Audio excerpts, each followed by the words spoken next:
இந்த பதிவில் நாம் எடுத்திருக்கக்கூடிய பெயரின் ஆரம்ப எழுத்து இங்கிலீஷ் லெட்டர் எம். அதாவது ஒரு நபருடைய பெயர் மகேஷ், முகேஷ், மீரா என்று வரும்பொழுது அவர்களுக்கு அவருடைய லைஃப் ஜேர்னி எவ்வாறு இருக்கும்?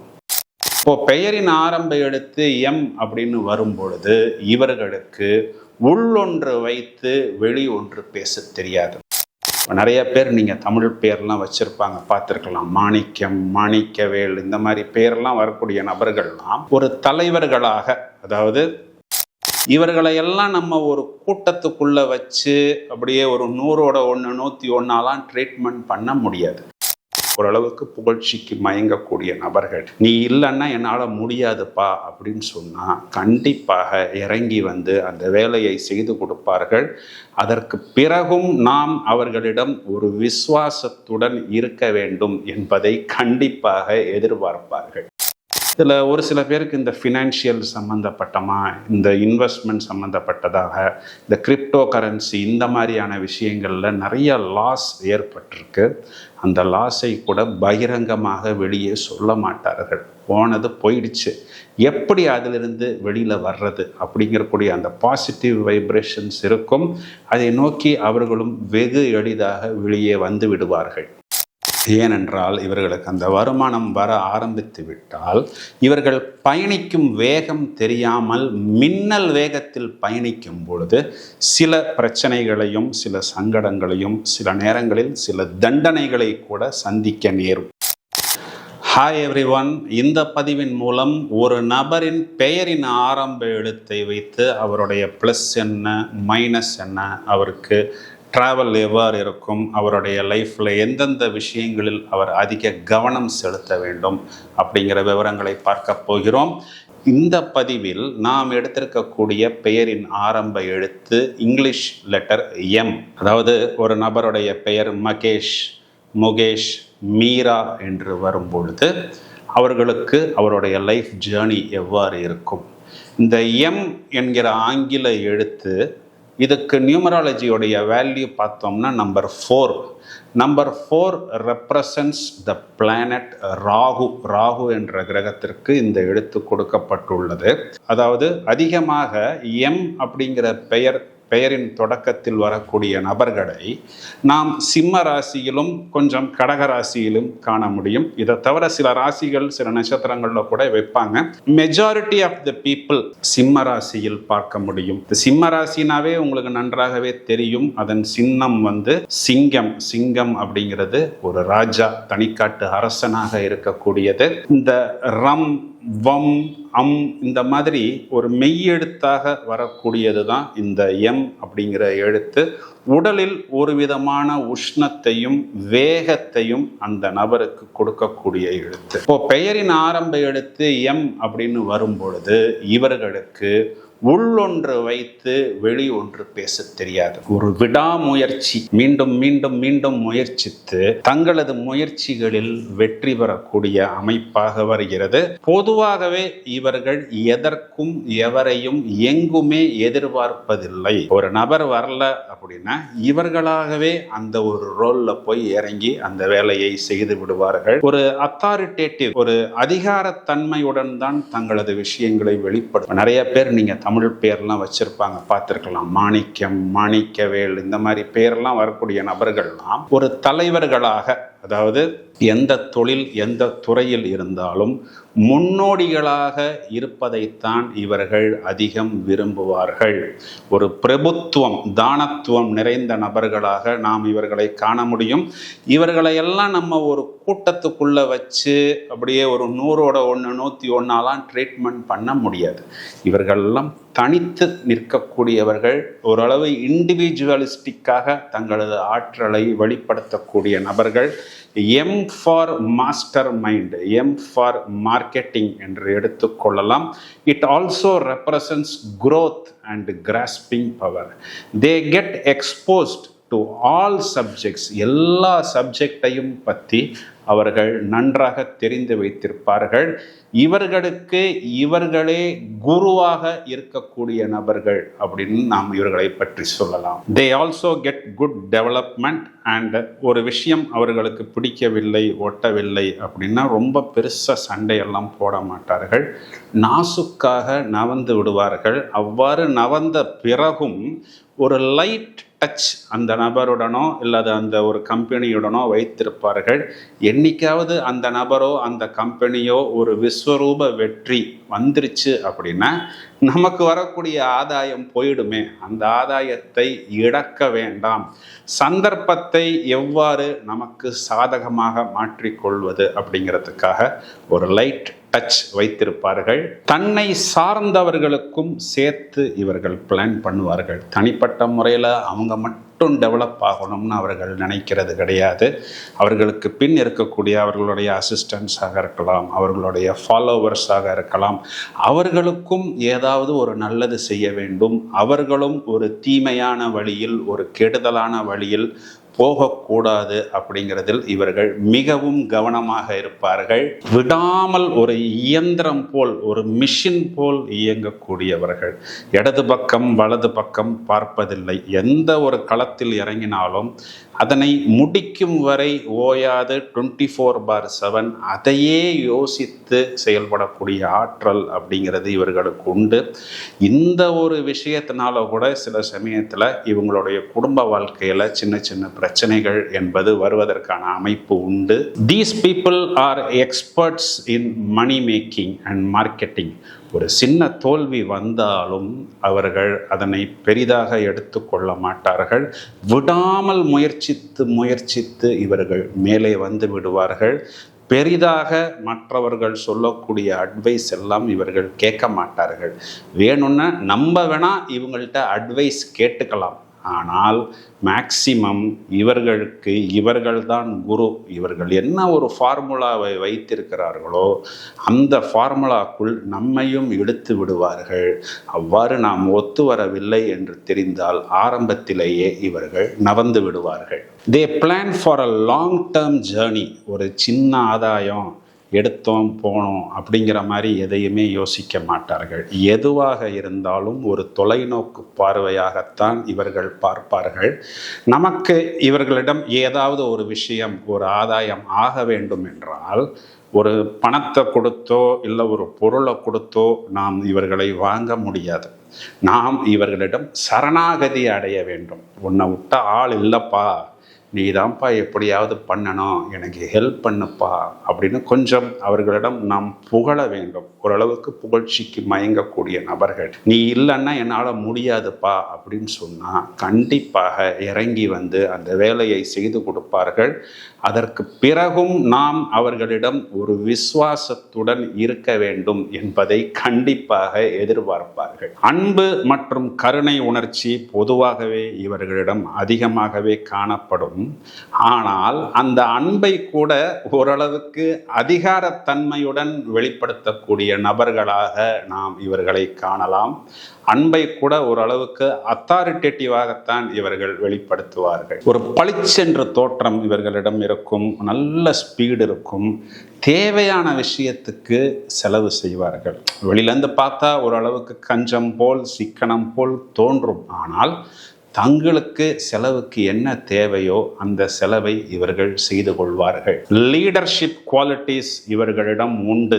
புதுமையான யோசனைகள், புரட்சியாளர்களாக இவர்கள் சார்ந்த தொழில் துறைகளில் இவர்களை விட திறமையானவர்கள் அதிகம் எதிர்ப்புறத்தில் நின்றாலும் ஜெயிக்கக்கூடிய அளவுக்கு ஒரு ஹார்ட் ஒர்க், இனோவேட்டிவ் திங்கிங் இவர்களிடம் உண்டு. இவர்களது கருத்துக்களை மட்டுமே இவர்கள் மையமாக வைத்து பேசுவார்கள். மேலும் ஓரளவுக்கு அந்த கருத்துக்களை மற்றவர்களிடம் திணிப்பார்கள் என்றும் கூட நாம் இவர்களை பற்றி சொல்லலாம். முக்கியமான பொறுப்புகளை நாம் இவர்களிடம் நம்பி கொடுக்கலாம். அவ்வாறு கொடுத்தால் கச்சிதமாக அந்த வேலையை முடிப்பார்கள். அதாவது இதில் ரொம்ப நம்ம நோட் பண்ண வேண்டிய விஷயம் என்ன அப்படின்னா, இவர்கள் ரிஸ்க் எடுக்கும் பொழுது கூட அதிகமாக அடுத்தவர்களது பணத்தை வைத்துத்தான் ரிஸ்க் எடுப்பார்கள். அதாவது இன்வெஸ்ட்மெண்ட் உங்களோடது, ஹார்ட் ஒர்க் அண்ட் டேலண்ட் என்னோடது, ரிட்டர்ன்ஸில் 50-50 என்ற அளவுக்கு இவர்கள் பிளான் செய்வார்கள். They attract lot of positive energy.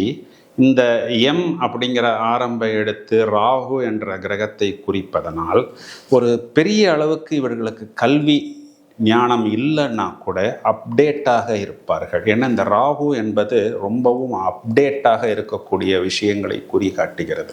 Educational qualification குறைவாக இருந்தாலும் நல்ல படித்த நபர் எப்படி ஒரு ஈஸ்வர சித்தம்னு நாம் சொல்லுவோம் இல்லையா, எல்லா விஷயங்களையும் பற்றி நன்றாக தெரிந்து வைத்திருப்பார்களோ அதை போல் அவர்களுடைய தொழில் மற்றும் துறைகளில் அனைத்து விஷயங்களையும் நன்றாக தெரிந்து வைத்திருப்பார்கள்.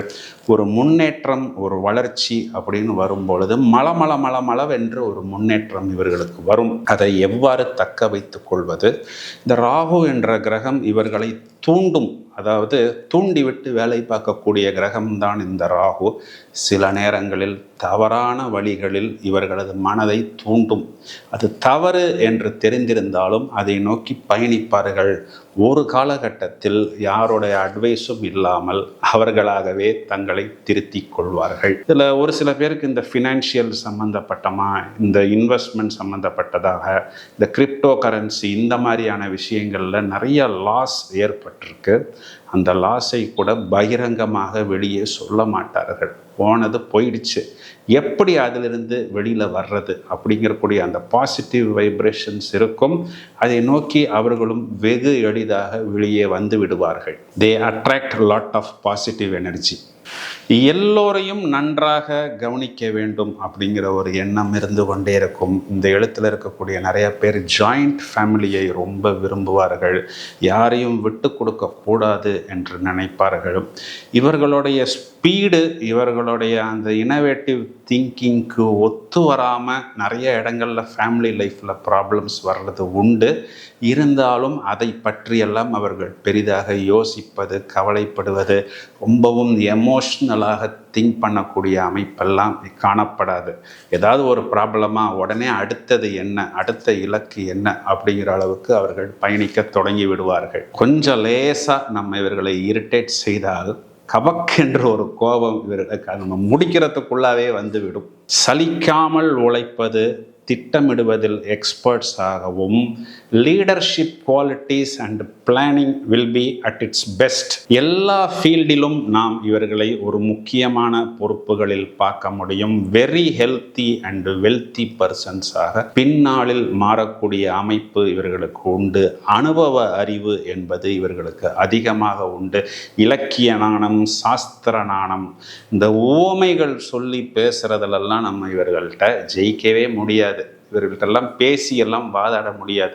நீனாவே பார்த்து எனக்கு ஏதாவது ஒன்று நல்லதாக செய்யப்பா அப்படின்னு சொல்லிட்டு ஒதுங்குவது தான் புத்திசாலித்தனம். பிரகாசமான அறிவாற்றல் இவர்களிடம் உண்டு. These people are very simple, neat. These people are also very speed. என்னுடைய அட்வைஸாக கூட நான் இவர்களிடம் சொல்ல விரும்புவதில்லை. சஜஷன் என்னவென்றால், இந்த ராகு என்ற போக்கு எல்லா விஷயத்திலும் ஒரு தீவிரத்தை கொடுத்துவிடும். பொதுவாகவே இவர்கள் இந்த அரசாங்கத்துக்கு புறம்பான, அரசாங்கத்தால் அங்கீகரிக்கப்படாத விஷயங்களை கையில் எடுக்காமல், லாபம் குறைவாக இருந்தாலும், ஏனென்றால் இவர்களுக்கு அந்த வருமானம் வர ஆரம்பித்து விட்டால் இவர்கள் பயணிக்கும் வேகம் தெரியாமல் மின்னல் வேகத்தில் பயணிக்கும் பொழுது சில பிரச்சனைகளையும், சில சங்கடங்களையும், சில நேரங்களில் சில தண்டனைகளை கூட சந்திக்க நேரும். These people should avoid over speed. இது இவர்களுக்கு பிரச்சனையை கொடுக்கும்.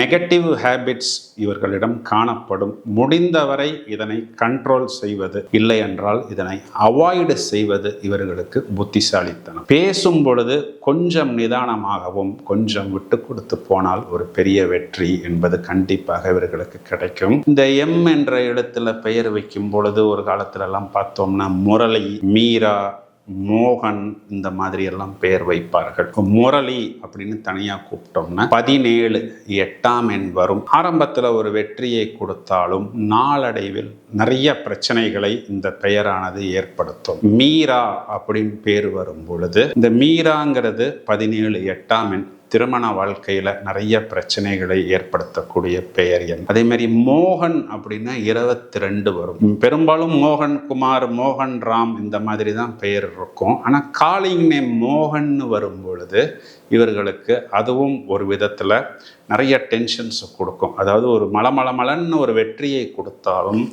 ஒரு நேரத்தில் அந்த வெற்றியானது அப்ரப்டாக நின்றுவிடும். மதன் அப்படின்னு பேர் வைத்திருப்பார்கள். அதாவது மதன் குமார் இந்த மாதிரி பேர் இருக்கும். ஆனால் காலிங் நேம் பார்த்தா மதன் அப்படின்னு வரும். இந்த பேரெல்லாம் வரக்கூடிய நபர்கள்லாம் நிறைய லவ் ஃபெயிலியர் அடைவது, திருமணம் ஆனத்திற்கு பின்னால் கூட திருமண வாழ்க்கையில் திருப்தி இல்லாத ஒரு சூழ்நிலையெல்லாம் நிறைய பேர் இந்த பேரில் வரக்கூடிய நபர்களை நாங்கள் நியூமராலஜியில் பார்த்திருக்கிறோம். மகேஷ் அப்படிங்கிறது எம்ல ஒரு நல்ல பேர் தான். MAGESH மகேஷ் போட்டால் 21 வரும். MAHESH மகேஷ் போட்டா 23 5ஆம் எண் வரும். இந்த 2 ஸ்பெல்லிங்குமே ஒரு நல்ல வெற்றியை கொடுக்கக்கூடிய பெயர் எண் தான். ஆனால் இந்த காலத்துல இந்த பெயர்கள்லாம் இல்லை. இப்பெல்லாம் நாங்களே நிறைய பேர் மகிழன், மகிழினி இந்த மாதிரிலாம் நிறைய பேர், மகத், மன்விக் இந்த மாதிரி எல்லாம் நிறைய பேர்கள் நாங்களே வந்து எம்ல கொடுத்துருக்குறோம். இப்போ இந்த எம்ல நம்ம ட்ரெண்டிங்கான நேம்ஸ்ன்னு எடுத்தோம்னா முகன் MUGAN, Mrinal MRUNAL, Mugilan MUGILAN, மௌனித் MOUNITH மௌனித், மன்விக் MANVIK, Mithulan MIDULAN, Mohit MOHIT, மௌனித் MOUNITH, முகித் MUGITH, முகிர்த் MUKIRTH, மன்விகா MANVIKA, Manasvi MANASVI, Mrinalini, Medha, Megha, மேக்னா இந்த மாதிரி நிறைய எம் அப்படிங்கிற இடத்துல ட்ரெண்டிங் நேம்ஸ் நம்ம வந்து கொடுத்துருக்குறோம். மக நட்சத்திரம், ஆயில்ய நட்சத்திரம், பூர நட்சத்திரத்துக்கு இந்த எழுத்தானது பெயரின் ஆரம்ப எழுத்தாக வரும். பெயரானது முருகன் அப்படின்னு வரும் பொழுது ஒரு தீவிரத்தையும் ஒரு வேகத்தையும் சில நேரத்தில் கொஞ்சம் கோபத்தையும் கொடுக்கும். நிறைய இப்போ இந்த தனிப்பட்ட முறையில் முருகன் அப்படின்னு இப்போ பேரானது பெரும்பாலும் வைக்கிறது இல்லை. நான் சொல்றது பழைய பேர்களில் சொல்கிறேன். இவர்கள்லாம் ரொம்பவும் ஸ்பீடாகவும் தெரிக்க விடக்கூடிய நபர்களாகவும் நிறைய இந்த real estate, building, constructions, iron, hardwares இந்த மாதிரி இண்டஸ்ட்ரீஸ், பிரிக்ஸு எல்லாம் நாம் இவர்களை பார்க்கலாம். அதாவது காலிங் நேம் முருகனானது பெயர் ஒருத்தருக்கு வைக்கிறோம்னா பிறந்த தேதி 2, 11, 20, 29 தேதிகளில் இல்லாமல் இருந்தால் இந்த பெயரை வைக்கலாம். மகம் நட்சத்திரத்துக்கு, ஆயில்ய நட்சத்திரத்துக்கு, பூர நட்சத்திரத்துக்கு ட்ரெண்டிங்கான நேம்ஸ் நிறையா கொடுத்துருக்குறோம். இந்த எம் அப்படிங்கிற எழுத்து பெயரின் தொடக்கத்தில் வரும் பொழுது வெற்றியை கொடுக்கும். இது ஆரம்ப எழுத்தாக வரும் பொழுது நான் ஏற்கனவே சொன்னது போல் M for mastermind, M for marketing. இந்தியாவில் இருக்கக்கூடிய ஒரு மிகப்பெரிய பணக்காரரின் பெயரா எம் அப்படிங்கிற எழுத்தில் தான் வருகிறது. முகேஷ் அம்பானி அப்படிங்கிற பெயரே எம்ல தான் வருது. அதனால எம் இஸ் கன்ஃபார்ம்டு சக்சஸ் தான். குறிப்பாக நான் சொல்லக்கூடிய நட்சத்திரத்தில் அந்த குழந்தை பிறந்திருந்தாலோ, ஜனனகால ஜாதகத்தில் ராகு என்ற கிரகம் நல்ல பலம் பொருந்தி இருந்தாலோ கண்டிப்பாக இந்த எம் அப்படிங்கிற எழுத்தில் பெயரை வைக்கலாம். நிறைய பிஸ்னஸ் ப்ராடக்ட்ஸுக்கு கூட அந்த பொருளின் தன்மைக்கு இந்த கிரகமானது நன்றாக ஒத்து வந்தால் எம் அப்படிங்கிற எழுத்தில் நாம் பெயரை அமைக்கலாம். நண்பர்களே, இந்த பெயரை அமைக்கக்கூடிய விஷயம் எவ்வாறு நுணுக்கமாக கையாள்வது, முதலில் குழந்தைகளுக்கு எவ்வாறு பெயர் வைப்பது அப்படிங்கிறத நம்ம இப்போ கிளாஸாக எடுத்துக்கொண்டிருக்கிறோம். இந்த வகுப்பில் சேருவதற்கு உங்களுக்கு விருப்பம் இருந்தால் கீழே இருக்கக்கூடிய இந்த நம்பரில் வந்து நீங்கள் ஒரு வாட்ஸ்அப் மெசேஜ் போடுங்க. கிட்டத்தட்ட 20,000 குழந்தைகளுக்கு மேல் நாங்கள் பெயர் அமைத்துள்ளோம். இதற்காக எக்ஸ்க்ளூசிவாக சாஃப்ட்வேர் டிசைன் பண்ணியிருக்கிறோம். இந்த சாஃப்ட்வேர் ஆனது பெயர் அமைப்பதற்கு மட்டுமல்லாமல் மொபைல் நம்பர், வாகன எண், lucky numbers for car, bike இதெல்லாம் எப்படி செலக்ஷன் பண்ணுறது அப்படிங்கிறதுக்கு இந்த சாஃப்ட்வேர் ரொம்ப யூஸ்ஃபுல்லாக இருக்கும். இந்த சாஃப்ட்வேரை எப்படி யூஸ் பண்ணணும்னு ஒரு டெமோ வீடியோவும் அந்த வீடியோவுடைய லிங்க்கும் கீழே டிஸ்கிரிப்ஷனில் போடுறோம். விருப்பமுள்ளவர்கள் இதனை காணுங்கள். இந்த வீடியோவை உங்களது நண்பர்களுக்கும் உறவினர்களுக்கும் ஷேர் செய்யுங்கள். தொடர்ந்து இணைப்பில் இருங்கள். வாழ்த்துக்கள். நன்றி.